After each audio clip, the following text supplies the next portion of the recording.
Hello, आज हम आए कपिलेश्वर। देखो ये कुत्ता है,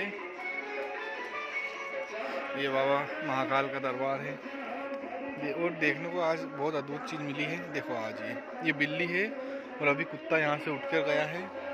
अभी दिखाया था हमने आपको, अभी साथ में ही बैठे थे।